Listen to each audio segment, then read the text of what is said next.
Iya Bu, kalau mau pakai background tunggu sebentar ya, nggak apa-apa ya kan sambil nunggu peserta yang lain ya. Boleh, monggo silakan. Pripun Coba kondisikan sebentar. nggih, monggo. Pripun itu nih.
Iya Bu Ana, kalau pakai background harus pakai laptop Bu Ana, nggak usah aja ya timbang nge-setting lama nanti G. Iya, langsung saya mulai aja nggak apa-apa ya tanpa background ya. Mas Sujud udah ready? Nggih Bu, siap nggih. Biar ini Pak Zuman nggak hadir. Kalau dilihat di Zoom belum hadir. Belum ya. Oke, langsung aja deh, mungkin bisa dikasih apa? Dimulai dulu, monggo Mas Zuman. Kita pun lanjut ya Allah. Iya, silakan deh, dimulai dulu. Baik, bismillahirrahmanirrahim. Assalamualaikum warahmatullahi wabarakatuh. Waalaikumsalam warahmatullahi wabarakatuh. Alhamdulillahirabbil alamin wassalatu wassalamu ala asyrofil anbiya'i wal mursalin sayyidina wa maulana Muhammadin wa ala alihi washabihi ajmain amma ba'du. Itu para audien mohon di admit ya anunya.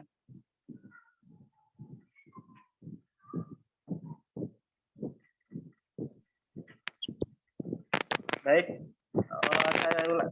saya lanjutkan kembali. Yang terhormat kepada segenap Bapak Ibu pimpinan Dai Taruna Surabaya, wabil khusus Haji Juman Malaka SHSI MH MPDI MKN.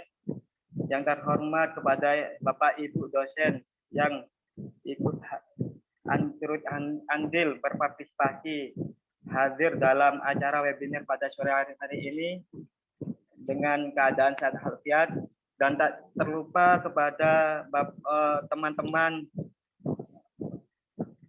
perjuangan baik dari mahasiswa, santriwan, santriwati, ustadz, ustadzah, organisasi masyarakat dimanapun berada. Mudah-mudahan kita semuanya selalu dan senantiasa dalam lindungan Allah Subhanahu wa taala. Amin. Amin ya rabbal alamin. Pada kesempatan yang bahagia ini, dengan mengucapkan syukur alhamdulillah, marilah kita sama-sama memanjatkan puji syukur kehadirat Allah Subhanahu wa taala yang telah melimpahkan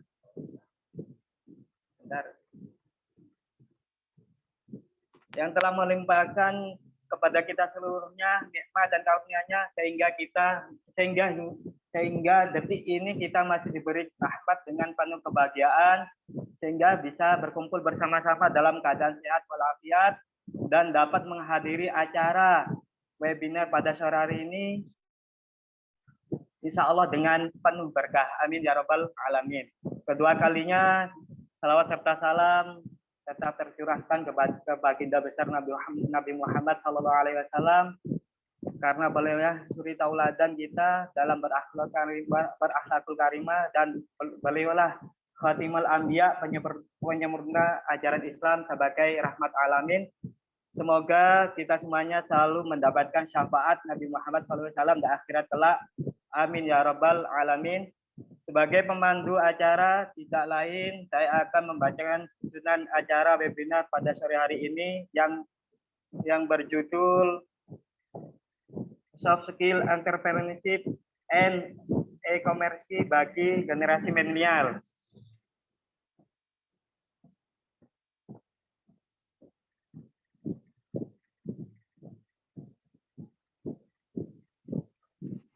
Halo Mas Sujud. Oke. Iya.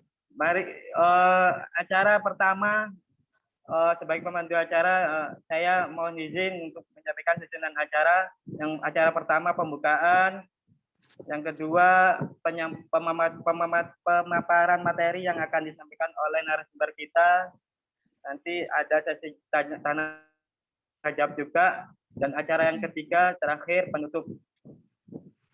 Untuk membuka acara webinar pada sore hari ini, marilah kita membaca bersama-sama surat Ummul Kitab dengan harapan semoga apa yang kita jalani bersama bisa berjalan dengan baik dan lancar. Amin ya rabbal alamin. Lahumul Fatihah. A'udzubillahi minasyaitonir rajim. Bismillahirrahmanirrahim. Alhamdulillahirabbil alamin arrahmanir rahim maliki yaumiddin. Iyyaka na'budu wa iyyaka nasta'in. Ihdinas siratal mustaqim. Shiratal ladzina an'amta 'alaihim ghairil maghdubi 'alaihim waladdallin. Terima kasih. Menginjak acara kedua, pemaparan materi yang akan disampaikan langsung oleh Ibu Dr. Lia Istihama, SOS, SH, MEI. Waktu dan tempat kepada beliau kami persilahkan. Baik, terima kasih Mas Sujud. Assalamualaikum warahmatullahi wabarakatuh. Rabbi shrah li sadri wa yassir li amri. Iya, Rabbi shrah li sadri wa yassir li amri wahlul min lisani yafqahu qawli amma ba'du. Yang terhormat Bapak Kiai Haji Zuman Malaka selaku Ketua STAI Taruna Surabaya. Kemudian ada juga di antara kita hadir Ibu Wakil Ketua 1, Ibu Dr. Saidul Ana. Kalau Ibu Dr. Saidul Ana ini gelarnya MH ya Bu ya. Tapi kalau Pak Zuman Kiai Haji, aduh saya kalau nyebutin gelarnya panjang soalnya. Jadi Bapak Kiai Zuman aja ya. Kemudian juga hadir ada Ibu Dr. Anda Lailatu Zahro MPDI selaku Wakil Ketua 2. Kemudian ada juga beberapa dosen. Ini saya lihat ada Ibu Musyaada, kemudian Pak Isa, banyak ya. Dan juga ada beberapa mahasiswa. Oke, terima kasih sudah bergabung. Apalagi moderatornya Mas Sujud yang ini energik banget di tengah berpuasa. Mas Sujud bisa dibantu untuk ditayangkan share screen-nya, Dek? Oke, Bu, siap. Ya. Monggo ditayangkan dulu nanti biar enak.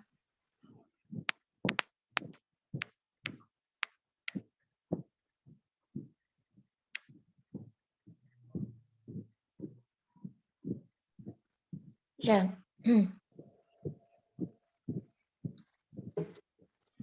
Belum, Dek. Kalau tidak bisa coba saya tayangin sendiri. Bisa, Bu. Oh, bisa. Oke, alhamdulillah. Ya, baik, yang pertama adalah mengenai judulnya Soft Skill Entrepreneurship dan E-commerce bagi generasi milenial. Kenapa ini saya menyampaikan materi seperti ini? Karena tentunya kita juga mengucapkan alhamdulillah ya, kita bersyukur kita masih bisa berpuasa sehat. Kita hidup pada era yang mana memang anak-anak sekarang terutama generasi milenial atau yang sekarang mahasiswa itu benar-benar ada dalam suatu fase atau masa yang memang ayo dibangkitkan soft skill-nya. Kamu punya soft skill apa, terutama dalam bidang entrepreneurship. Kenapa?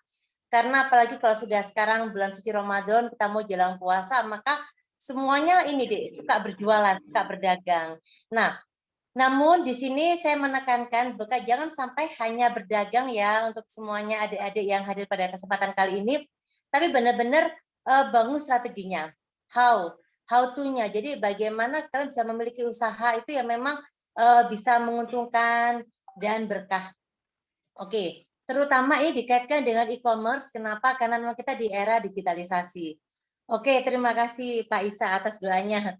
Oke, kemudian di layar berikutnya. Nah, di sini diterangkan bahwasanya kita berbicara bagaimana sebuah edupreneurship. Bagaimana kita ada suatu pendidikan, peningkatan kewirausahaan. Tentunya dalam dunia pendidikan, diantaranya memang di STAI Taruna Surabaya sendiri ada mata kuliah khusus di bidang kewirausahaan ini. Walaupun memang di STAI Taruna saat ini tidak ada jurusan ekonomi, tapi tetap ada mata kuliah khusus yang bisa diambil oleh mahasiswa. Yang ini memang kita harapkan sebagai bentuk penguatan soft skill tadi.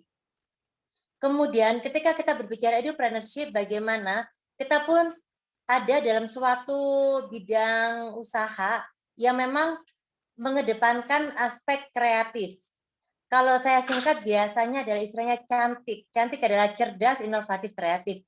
Jadi memang kita harus cerdas membaca realita. Kemudian kita harus kreatif otomatis ya. Jadi apa yang memang berbeda sama yang lain lah itu. Kemudian inovatif dalam artian kita harus menciptakan peluang baru, jangan hanya ngekor atau mengikuti apa usaha yang sudah jalan. Sebagai contoh ya, misalnya dari adik-adik mahasiswa ini ada yang dia bisnis kue kering lebaran, maka harus membuat suatu inovasi kue kering yang tidak umum, yang berbeda dengan kue kering sebelumnya. Itu akan menciptakan pangsa pasar yang baru. Walaupun memang ketika kita berbicara sebuah inovasi dan kreativitas, kita berbicara bagaimana sebuah keberanian mengambil resiko. Karena memang ketika seseorang ada di dalam usaha baru, pasti dia akan berbicara pangsa pasar, tantangan, dan sebagainya. Kemudian ada yang bersuara atau dimatikan ya, Dek ya. Dari diri mungkin dari mahasiswa. Ya, jadi supaya dimatikan dulu soundnya ya biar nggak menjadi interferensi, nggak ganggu. Mas Sujit bisa di-mute aja ya, Dik ya. Pak Abdul Isa bisa dimatikan. Pak Isa suaranya. Boleh? Speakernya. Oke, baik, terima kasih. Kemudian kita berbicara juga bagaimana sebuah e-commerce, yaitu perdagangan elektronik. Jadi memang kita apa ya, istilahnya itu bagaimana kita semua itu ada di dalam suatu usaha, kita melakukan pemasaran semuanya dari perdagangan elektronik tadi. Mungkin kita bisa melalui sosial media maupun yang lain-lain. Oke, kemudian di situ pun akhirnya saya singkat dengan kata-kata edupreneur cantik, yaitu cerdas membaca realitas, inovatif dan kreatif melalui pemanfaatan digitalisasi. Kemudian pada slide berikutnya bisa. Oke, Mas Sujud, halo. Ya, pada slide berikutnya, Dek.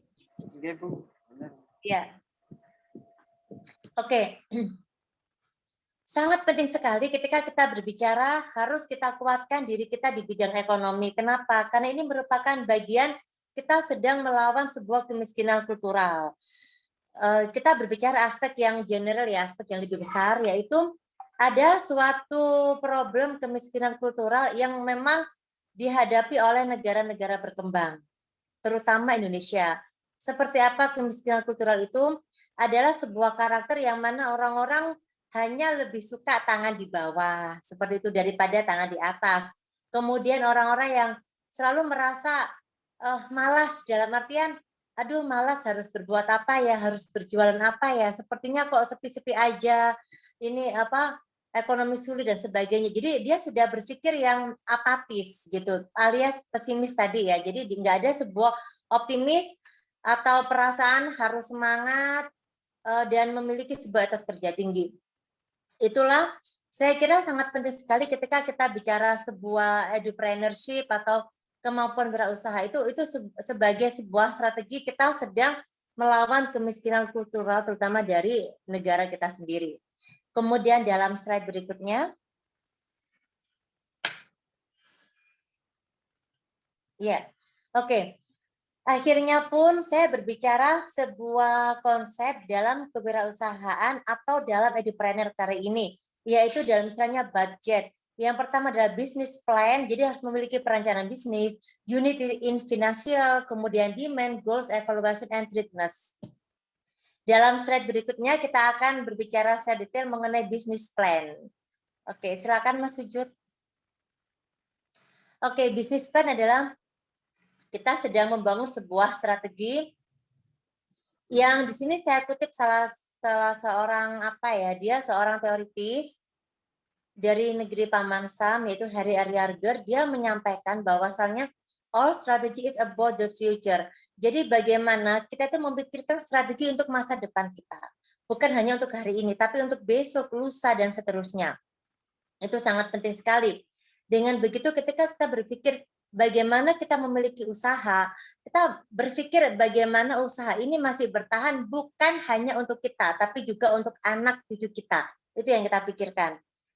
Maka oleh sebab itu, kita berpikir bagaimana sebuah bisnis apapun direncanakan secara baik. Kita pikirkan yang pertama, konsep usahanya apa. Oh, misalnya kita bikin konsep usahanya, karena ini bulan puasa, maka kita berpikir yang bisa dikonsumsi orang ketika menjelang buka, sebagai contoh. Kemudian kita jelaskan bagaimana pemasarannya.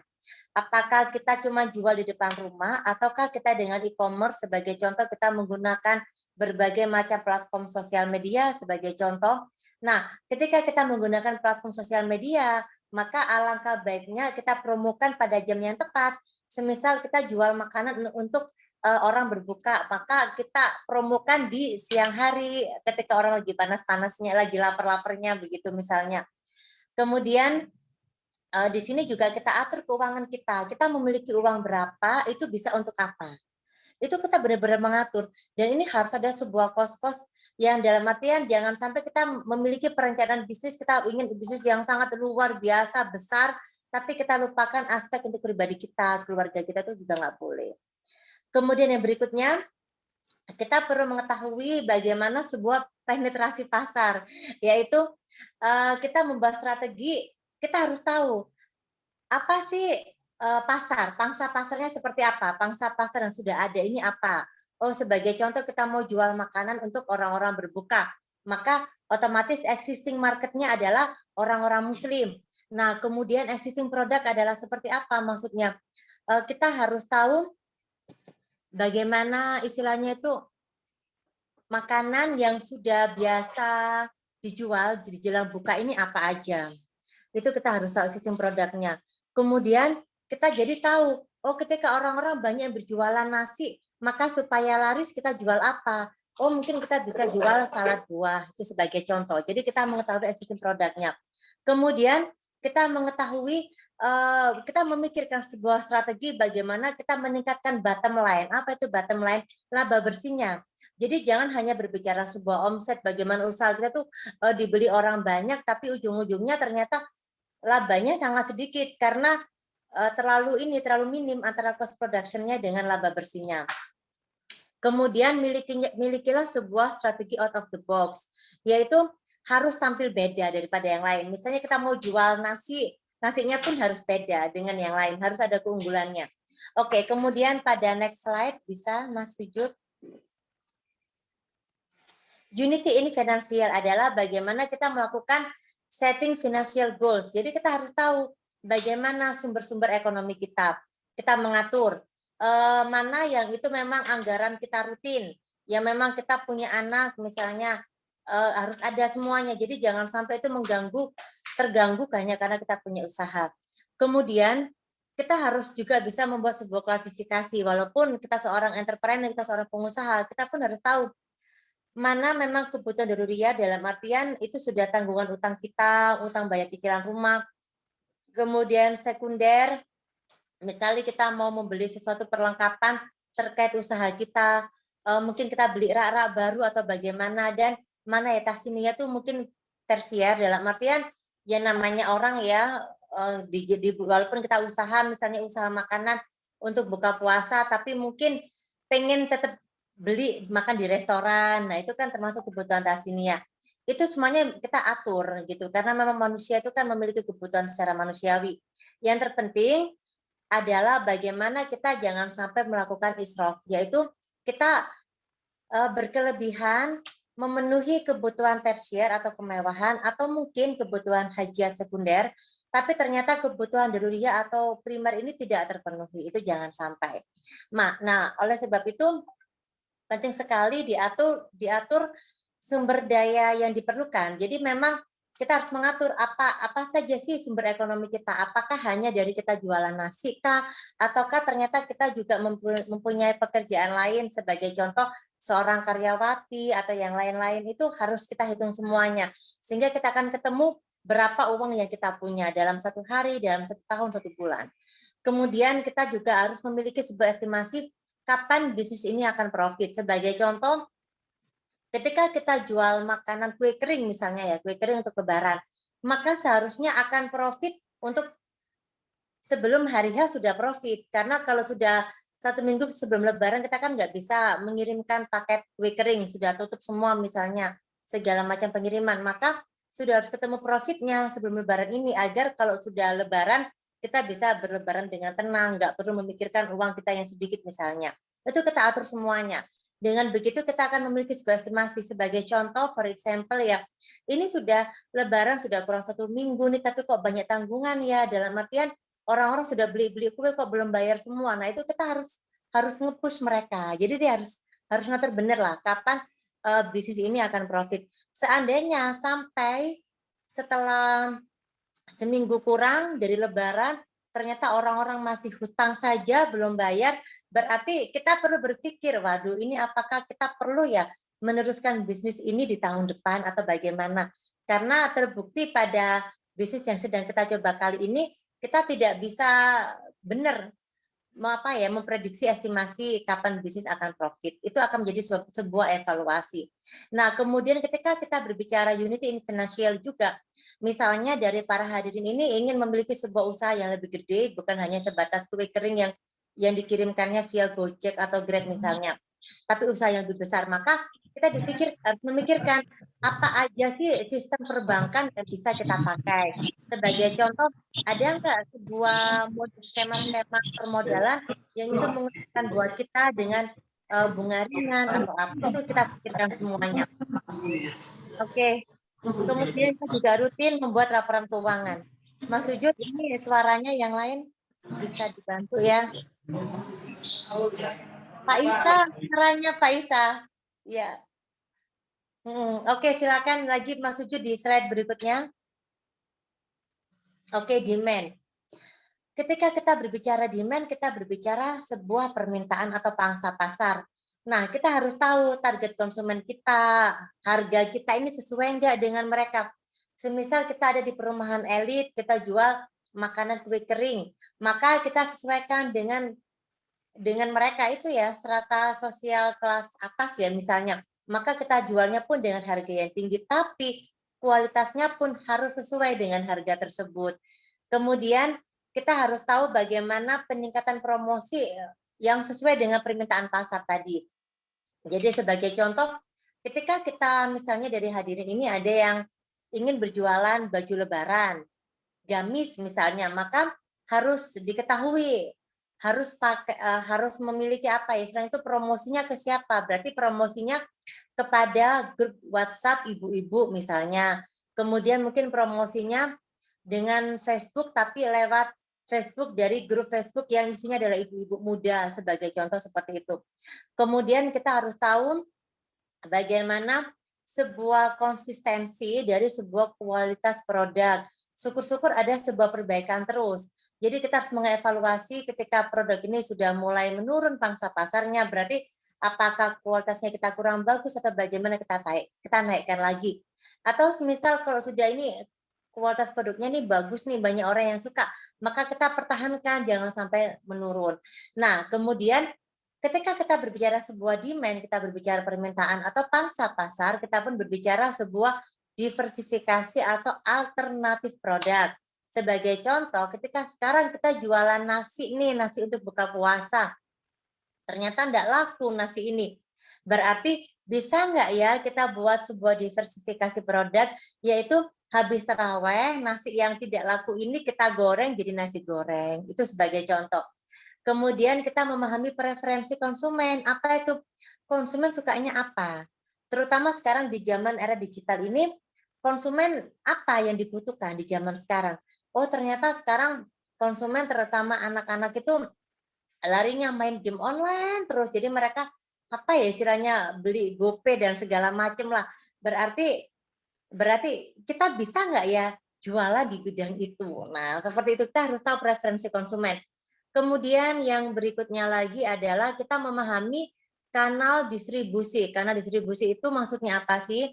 Kita harus tahu, semisal kita ini jualan kue kering, semisal, maka kita harus tahu kue kering ini mau dijual kemana aja, pakai pengiriman apa aja. Oh ternyata kue keringnya ini bagus banget, ada yang mau beli dari orang Papua, jauh-jauh beli. Nah, kita harus tahu pengiriman sampai ke Papua, kok dia pakai untuk bulan suci, untuk bulan Syawal, untuk Lebaran itu berapa lama pengirimannya? Jangan sampai pas mau dikirim ternyata sudah penutupan, jadi nggak bisa dimakan mereka ketika Lebaran, tuh mereka pasti akan kapok. Nah, kemudian ketika kita berbicara di Menpun, kita berbicara sebuah modal sosial. Maksudnya apa? Kita harus berjualan ya, kita berdagang misalnya. Kita pun harus membangun sebuah relationship yang bagus dengan banyak orang. Kita harus memiliki jaringan sosial yang bagus, kita harus memiliki teman-teman yang baik dan sebagainya agar minimal teman-teman kita ini menjadi pelanggan setia kita. Kemudian pada next slide, Mas Sujud.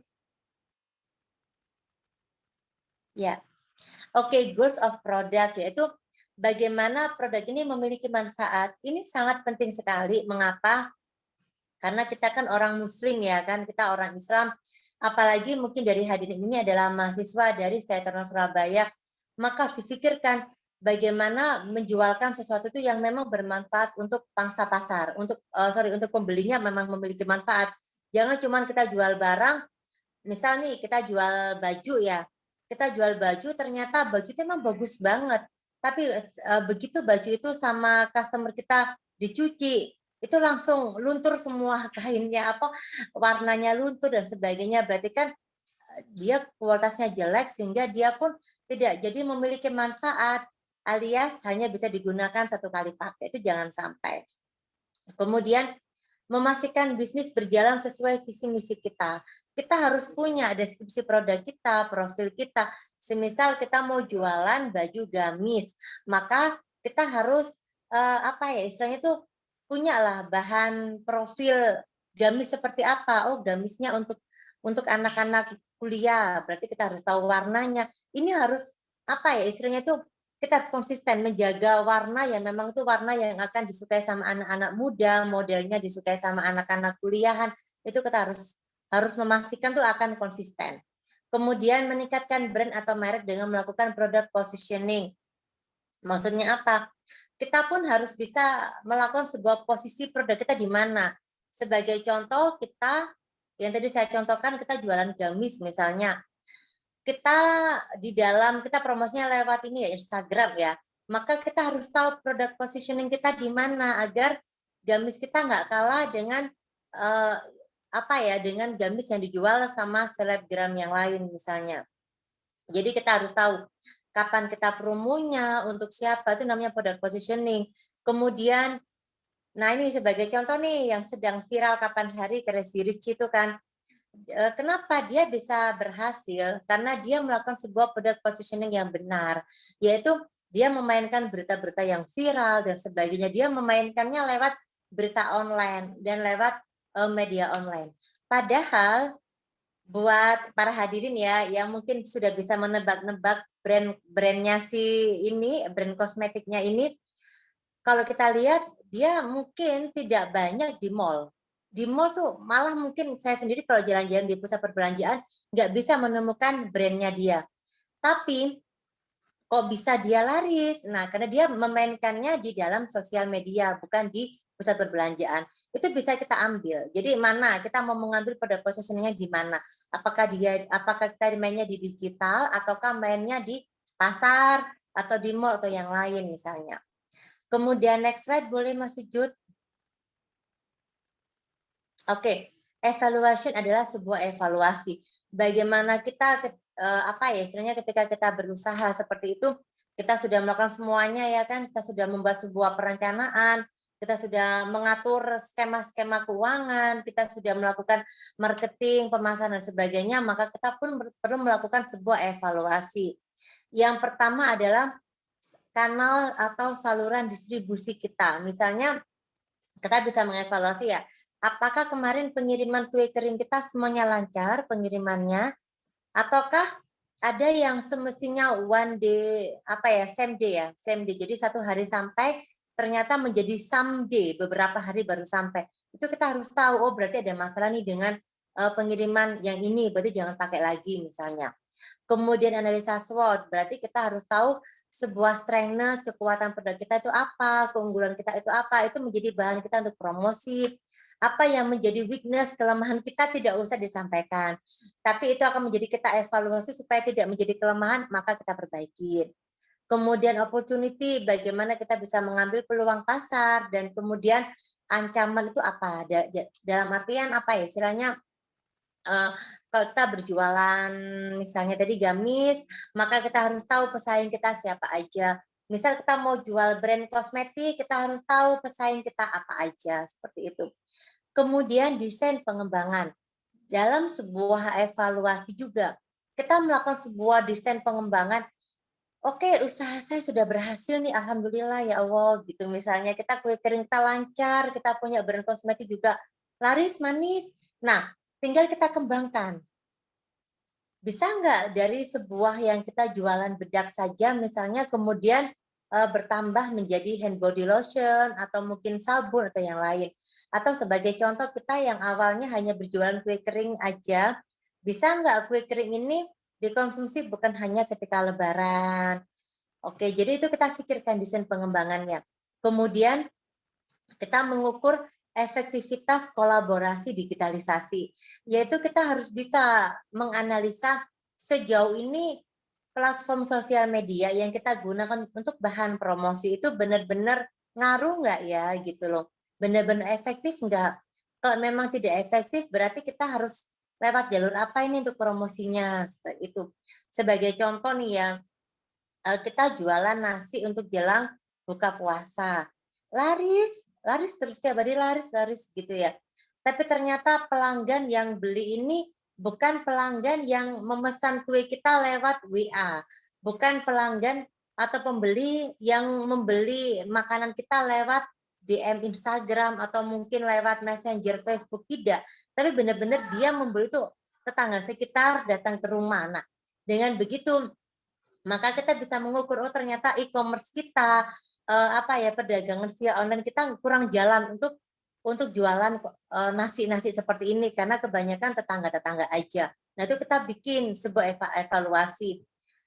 Oke, dari situ kemudian apakah kita tinggalkan sebuah e-commerce, apakah kita tinggalkan sebuah strategi digital? Enggak juga, tetap kita pakai strategi digital, tapi mungkin bukan untuk jualan nasi, bisa juga mungkin untuk jualan frozen food atau yang lain-lain.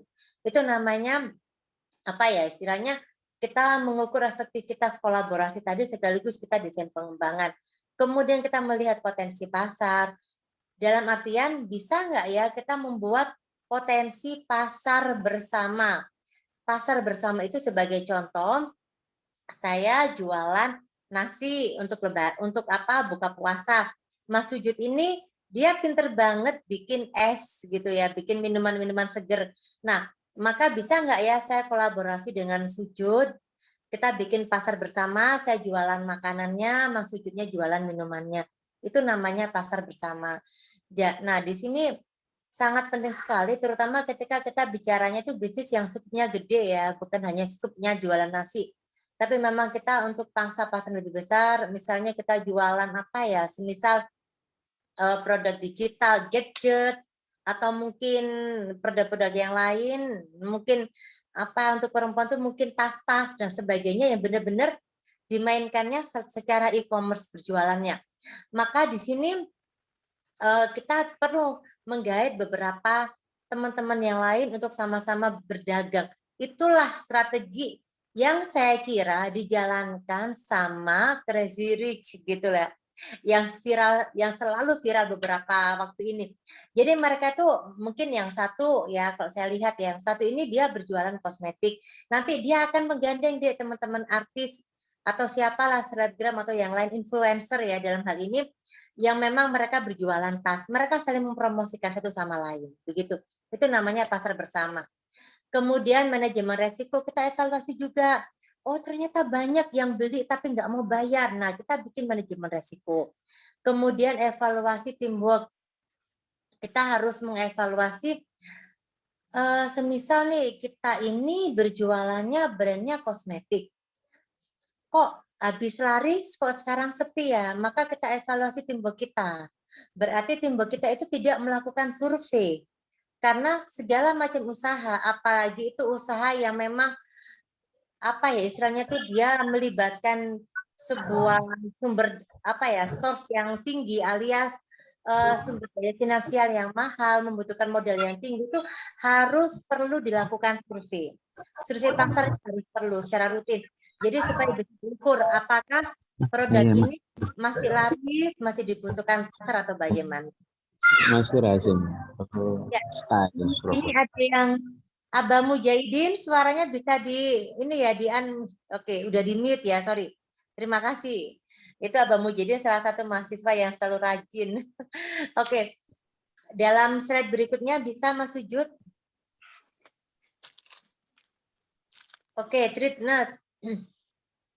Karena memang tadi yang saya sampaikan ini kan budget ya. Jadi ada tadi apa brainstorming a plan, kemudian unity in financial, kemudian ada demand, kemudian ada goals, tujuan kita usaha apa, ada evaluation, dan yang terakhir adalah sebuah treatness. Treatness di sini adalah kita harus mengetahui ancaman untuk pasar kita, ancaman untuk usaha kita. Sebagai contoh, kita lihat ada nggak ya potensi entry barrier. Jadi istilahnya itu apa? Kita ini jualan brand kosmetik misalnya ya, ada nggak kira-kira itu calon pengusaha kosmetik juga yang bakal berjualan kosmetik seperti kita, misalnya kita jualnya kosmetiknya pemutih, dia juga pemutih. Nah, kita bisa nggak melakukan sebuah apa ya ikhtiar untuk ini loh, istilahnya itu menghambat mereka itu datang, menghambat mereka itu yang awalnya mau usaha kosmetik pemutih tapi nggak jadi karena ada kita. Bisa nggak kita membuat strategi itu? Memang sih ini istilahnya seperti apa ya, istilahnya tangan-tangan dingin ya. Karena memang kalau kita bicara sebuah usaha, apalagi usaha yang skupnya besar itu memang ada tangan-tangan dingin di dalamnya. Jadi benar-benar supaya nggak ada kompetitor di bidang kosmetik ini, kita membuat sedemikian cara supaya mereka nggak jadi usaha, supaya mereka nggak jadi keluar pabrik. Nah, tapi kalau saya memberikan usul atau saran, karena kita juga sesama muslim, kita tidak boleh dengan tangan dingin sekejam itu, maka yang kita lakukan adalah menggandeng. Sebagai contoh, kita ada teman baru ya, calon kompetitor, dia juga pengen usaha brand kosmetik pemutih, supaya tidak menghambat kita gandeng dia. Tak gandeng aja ya. Jadi misalnya kamu ini brandmu ini tak beli gitu loh. Jadi satu induk sama kita. Itu contohnya sih. Kemudian analisa pesaing. Dalam hal ini kita harus tahu pesaing kita di pasar itu seperti apa sih? Apakah mereka juga memiliki modal sekuat kita? Ataukah mereka justru lebih kuat modalnya daripada kita? Kemudian potensinya apa? Dalam artian, oke, sekarang saya jualan gamis. Ini adalah kompetitor saya, dia juga jualan gamis. Kira-kira kompetitor kita ini apakah cukup hanya berjualan gamis saja, ataukah ternyata dia lebih kreatif daripada kita, bahwasanya kompetitor kita ini yang semula hanya berjualan gamis ternyata berpotensi berjualan hijab, berpotensi berjualan blazer, dan sebagainya. Nah, ini kita lihat. Nah, dengan begitu, apa ya istilahnya itu, jangan sampai kita ternina-bubukan dengan situasi. Sebagai contoh, kita jualan gamis, kita punya pesaing jualan gamis, kita kemudian hanya gamis saja yang kita urus. Ternyata lama-lama orang sudah nggak suka gamis, orang yang suka itu adalah model setelan. Nah, lawan kita yang yang cepat mau apa ya, mungkin dia pakai survei atau dia cepat observasi pasar, jadi dia begitu melihat ada sebuah kejenuhan pangsa pasar atau kejenuhan istilahnya preferensi konsumen, mereka sudah jualan setelan. Nah, kitanya akhirnya kan terlambat.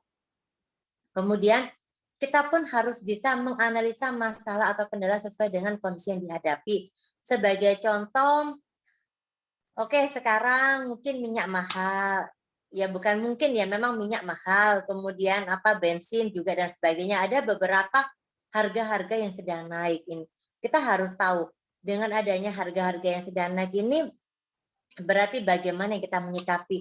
Oke, sebagai contoh, kita kan jualan gorengan, kok minyak mahal atau nah berarti kan pinter-pinternya kita masak itu jangan sampai apa ya istilahnya tuh dengan kompor yang apa yang tinggi, kalau tinggi kan cepat gosong, kalau gosong minyak nggak bisa dipakai lagi, itu sebagai contoh.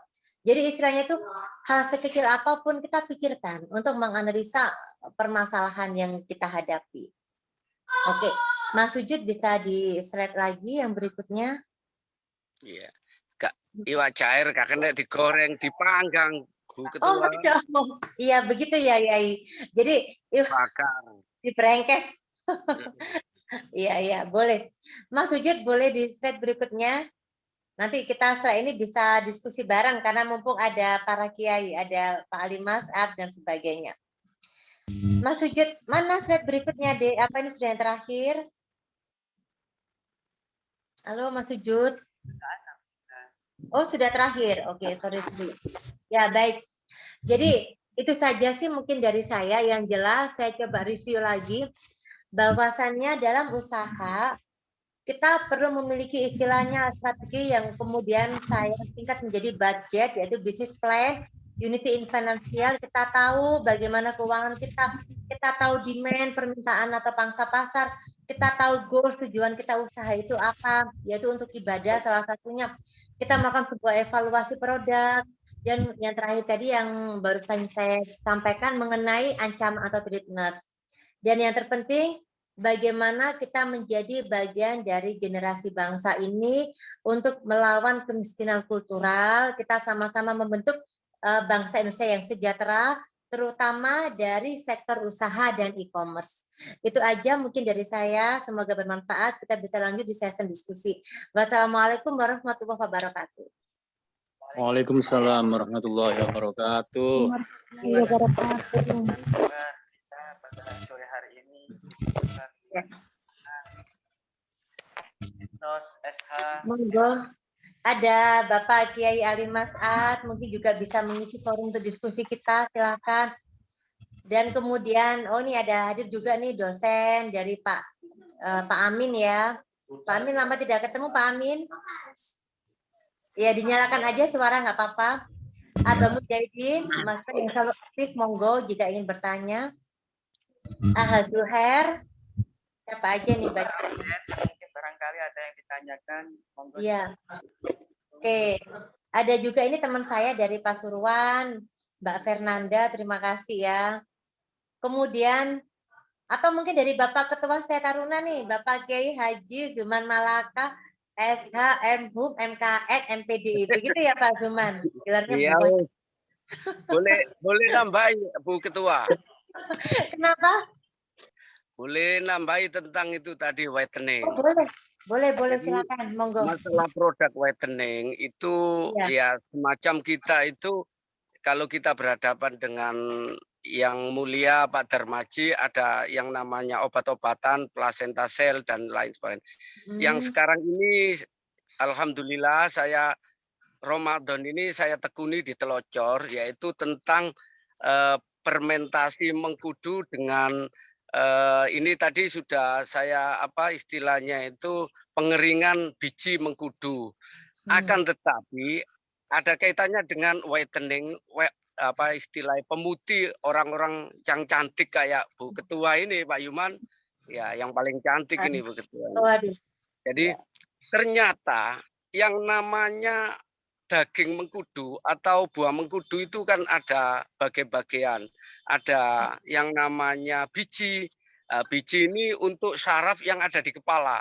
Itu ini lagi saya kemas. ternyata bagus juga. Tapi dagingnya itu, saya itu sudah penelitian. Setiap saya wejek, tangan yang satu nggak pakai mejek, yang satu untuk mengaduk. Iya. Beda. Yang satu tangannya itu halus. Jadi kayak Oke. pipinya Putri Sinje. Lah ini kan bisa untuk whitening. Gitu. Lah untuk masalah kelor, ini barangkali bisa menghantarkan ke ketua. Iya. Daun kelor ini sudah saya keringkan banyak, itu manfaatnya besar. Jadi tapi saya nggak bisa menyaingi yang ada di Blora itu. Dalam beberapa hari ini saya sudah panen, saya kering, tapi bukan untuk produksi. Sementara ini untuk apa ya? Untuk diincipno. Bagi teman-teman dosen yang mau ngincipi teh buatan saya dari daun kelor, silakan. Bisa saya bawakan ya. Karena apa? Karena saya dalam hal ini masih panen gitu. Mungkin bisa untuk pemasarannya lewat HKTI, termasuk kan petani nih yang namanya budidaya kelor sama mengkudu. Nah, banyaklah pokoknya di telocor itu. Kalau kita kembangkan apa ini mahasiswa atau yang penting kita itu ada pembimbing kayak ketua ini. Kalau saya dibimbing insya Allah malah lebih maju ini ketua. Apalagi yang bimbing ketua, bukan Pak Yuman, Bu Ketua. Wah, cepat pintar saya ini. Iya, boleh. Terima kasih Yai. Ini apa ya? Pencerahannya sangat inovatif banget ya. Jadi Pak Ali Masad, saya sampai langsung searching dan benar. Mengapa tadi jenengan menyampaikan buah mengkudu bagus untuk kulit, ternyata ada sulfurnya. Saya aja baru tahu. Jadi saya kira dua informasi yang disampaikan oleh Pak Ali Masad ini itu menjadi apa ya?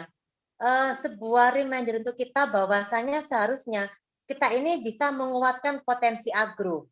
Jadi ketika kita bicara soft skill entrepreneurship dan juga e-commerce, maka ini bisa kita mainkan di sektor agronya. Jadi mana bahan-bahan agro itu yang bisa kita perkuat, yang kemudian menjadi usaha tadi itu yang disampaikan oleh Pak Ali Masad.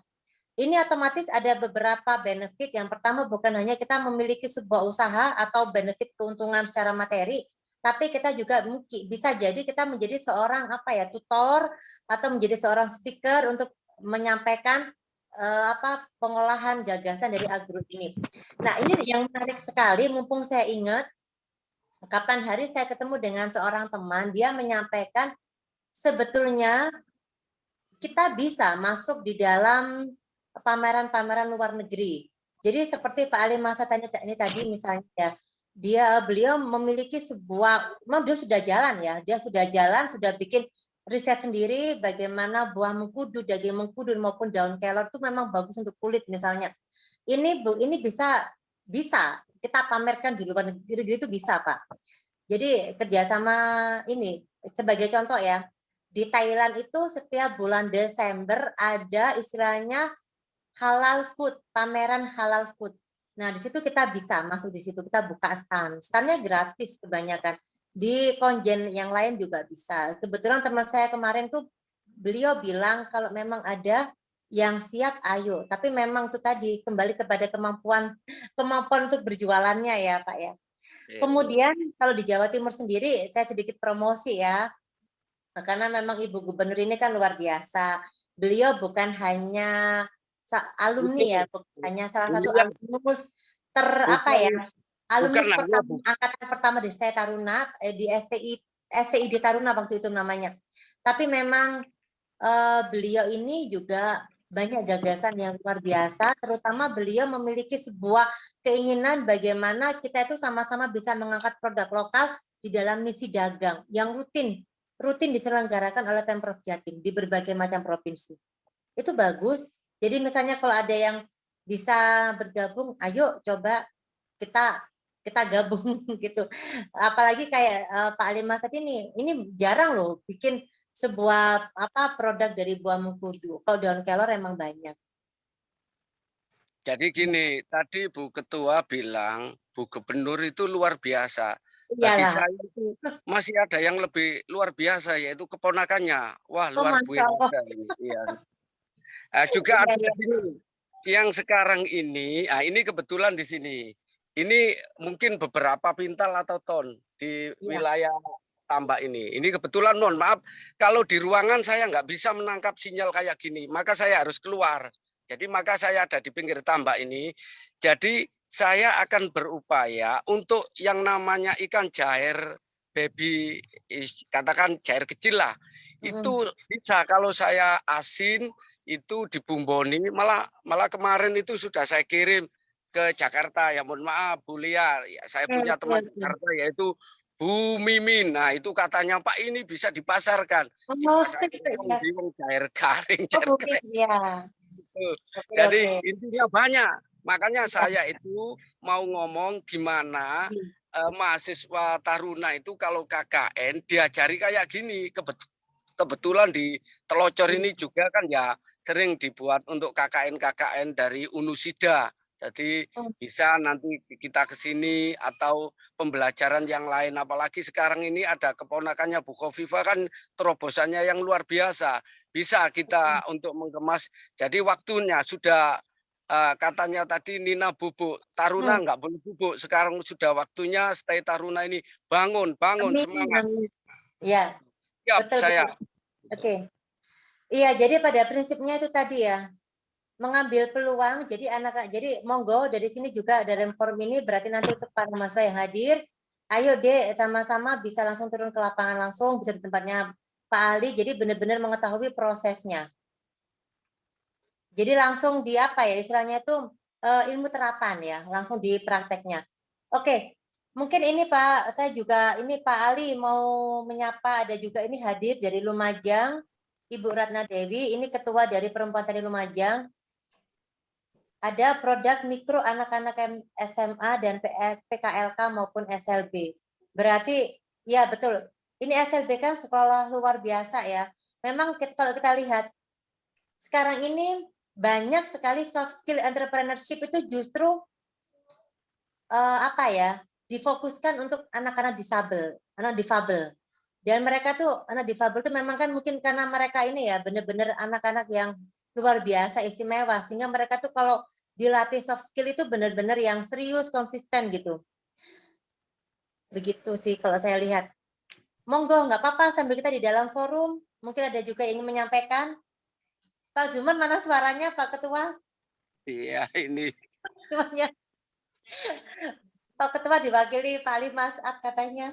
Siap Bu Dokter. Saya pikir luar biasa. Dari penanyanya Pak Ali Mas'ad itu sudah mewakili yang lain. Iya. Yang jelas mungkin. Iya gimana Pak? Kalau masuk pisan gerese. Nah, yang jelas begini, saya sendiri sebenarnya tertarik dengan persoalan entrepreneurship ini ya. Ya. Karena tentu bahasanya begini, kalau ingin kaya ya harus usaha kan begitu. Nah, cuman persoalannya kadang kita ini kan keinginannya bagaimana kemudian usaha itu bisa hasilnya itu banyak gitu. Jadi nggak sedikit-sedikit begitu. Nah, sehingga kadang-kala juga terkendala terkait permodalan dan lain-lain. Low cost, high productivity. Iya. Begitu ya Pak Ketua Nggih? Betul. Iya, jadi terus betul sekali. Kalau kita hanya cuma jualan, mohon maaf ya, misalkan bangsane kerepek, bangsane apa begitu kan, meskipun sebanyak apapun kan hitungannya juga sedikit. Iya, betul. Nah, terkadang saya pikirannya sama dengan Pak Ali Mas'ad itu ya. Pak Dr. Ali Mas'ad itu juga keinginannya kan kalau bisa hasilnya itu banyak begitu. Nah, tetapi tidak memerlukan tenaga yang banyak. Nah, mungkin salah satunya mungkin melalui e-commerce ini. Nah, kebetulan Bu Ketua, saya ini kan ada dagangan juga baru jalan. Kebetulan saya ini kan ya belajar bikin perumahan gitulah. Nah, jadi yang hanya saja memang kesulitan kita itu kan terkait dengan pemasaran barangkali ya, karena mungkin untuk di dunia properti itu tidak seperti yang kemarin-kemarin atau karena akibat pandemi ya kita tidak tahu. Nah, ini kira-kira setelah pasca pandemi ini biar kemudian bisa buanter gitu ya, itu ya di samping takdir bahwa kita memang ditakdirkan untuk ini, tapi kan ada keilmuannya yang sekiranya secara secara e-commerce atau secara apapun barangkali Bu Ketua bisa memberikan solusi begitu, terutama terkait dengan persoalan properti. Saya pikir itu Bu Ketua, terima kasih. Iya, baik, terima kasih Pak Zumat, Pak Ketua. Pak Ketua dan Bu Ketua gitu ya, Pak Ali Mas'ad. Ini memang gitu. buat semua para hadirin, ini memang dari saya Taruna Surabaya, mungkin sedikit saya promosikan.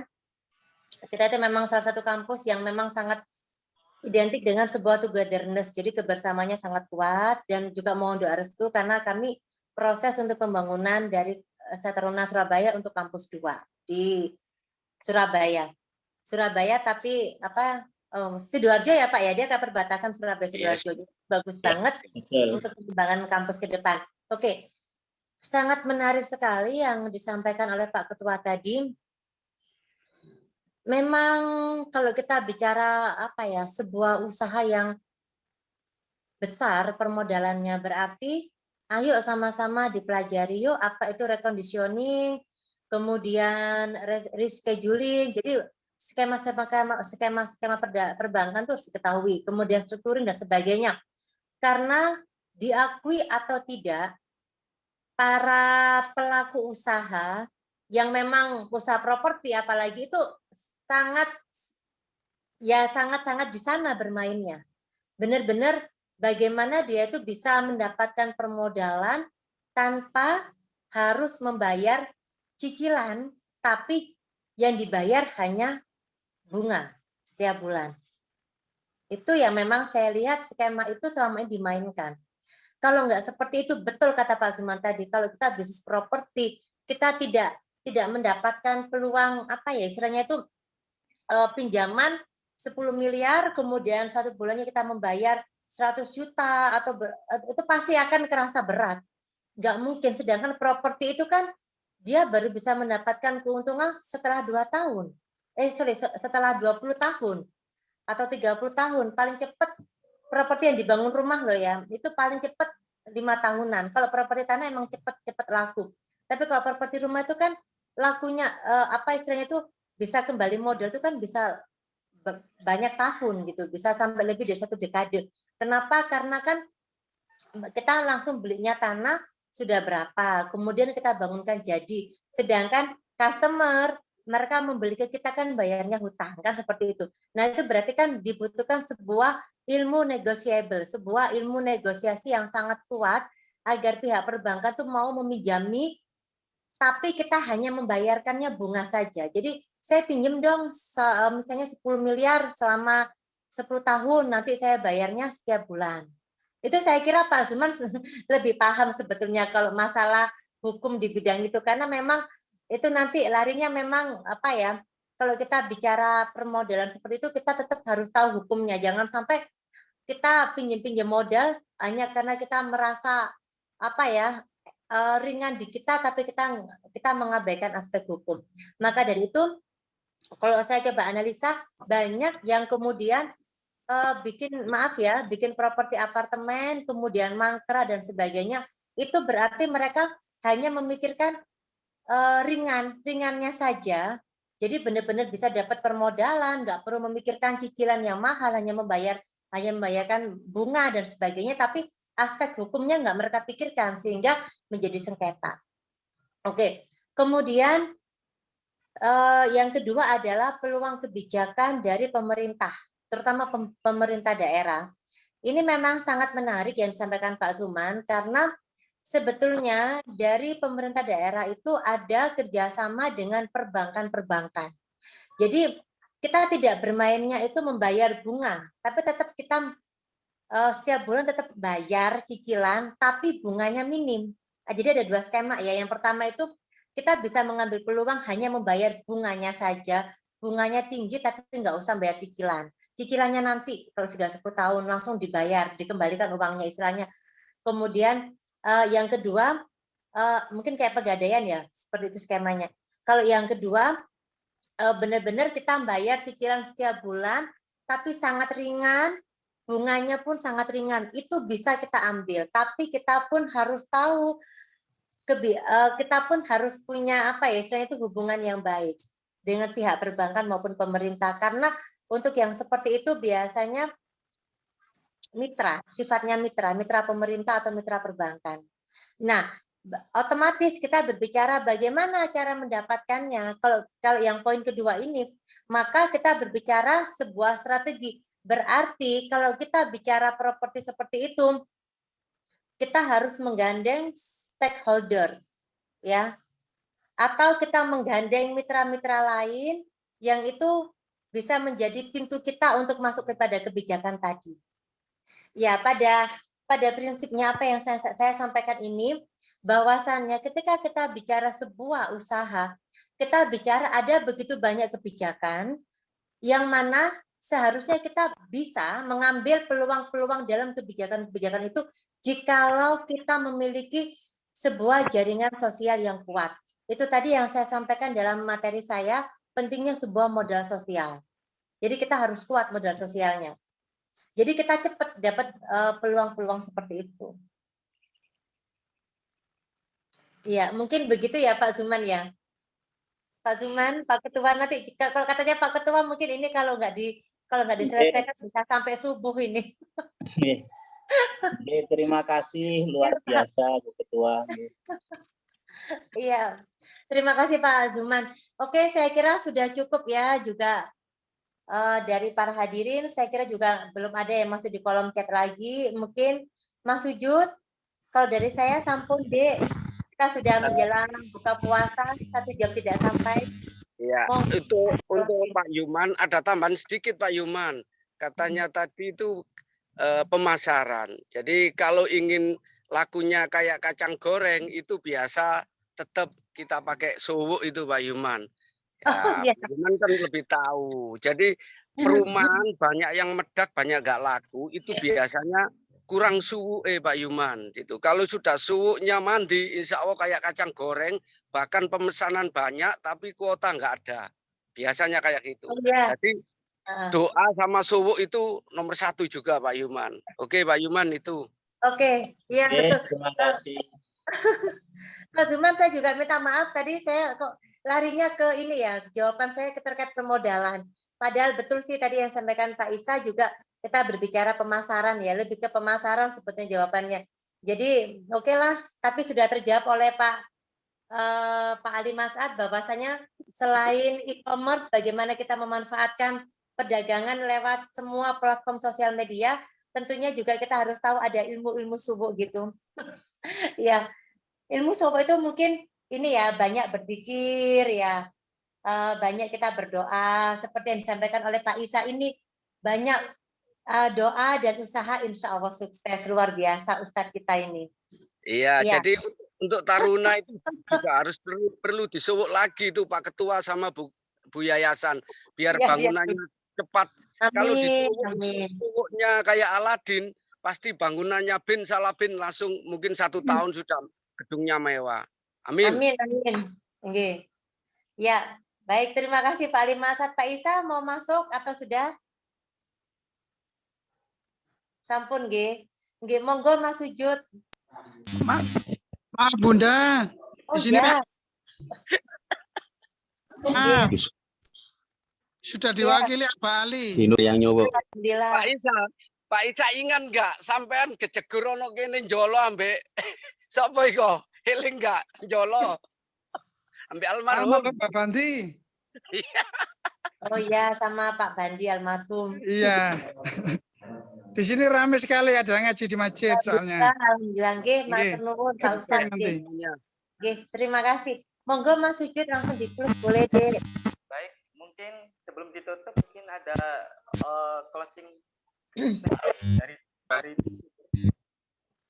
Oke, baik, terima kasih Dek closing statement saya. Marilah kita sama-sama berkarya di tengah apapun situasi kita bangun resiliensi diri kita. Tadi ketika Pak Zuman menyampaikan sedikit bahwasanya kita ada apa ya, era pandemi ya, tadi sekilas saya mendengar beliau menyampaikan ada kata-kata pandemi, maka kita harus sama-sama bangkit dari itu semua. Pandemi itu kan bukan hanya pandemi penyakit ya, pandemi itu kan segala macam kesulitan. Kita harus bangun resiliensi diri. Dengan cara apa? Kita harus selalu mencari peluang. Mana peluang yang kita ambil? Ambil yang termudah, termurah, dan buang yang sulit.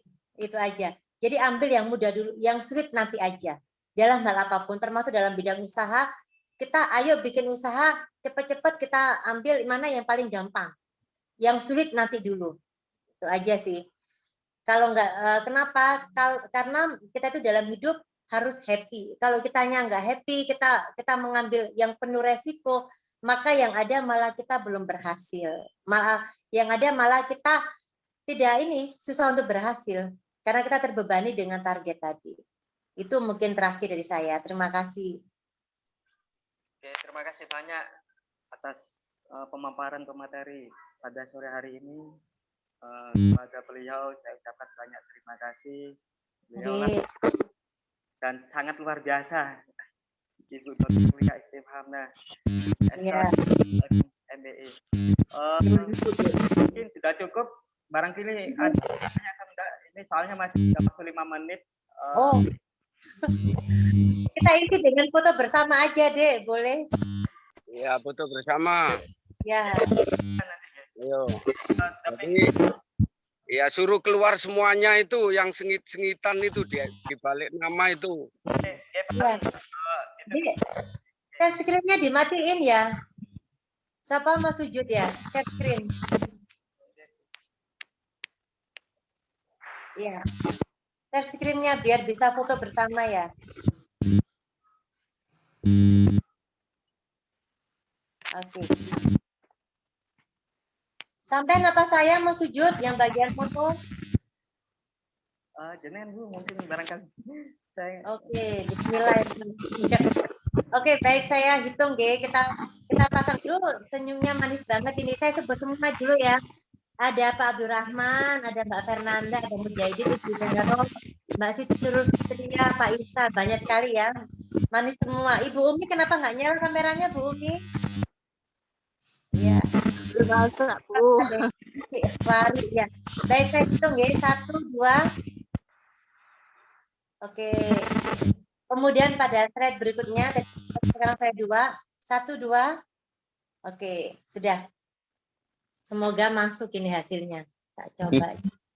Kurang 15 menit loh, Bu. Sedikit diolah. Kenapa? Cukup. Ampun, sudah cukup. Oke, masuk semua hasilnya. Terima kasih Mas Amas Malik. Sudah di-share hasilnya. Matur nuwun. Ya, baik. Ini ada Bu Sofi dari Bangkalan. Terima kasih. Matur nuwun, saya izin les ya. Suara Mas Sujud. Oke, rasa memberkati. Dan keberkahan. Amin. Penutup sebelumnya menjelang terima kasih, dan apabila ada kata yang salah lagi sebesar-besarnya dan bersama-sama. Alhamdulillah. Oke. Salam sehat, selamat adzan untuk berbuka. Allahumma ila aqwamit thoriq.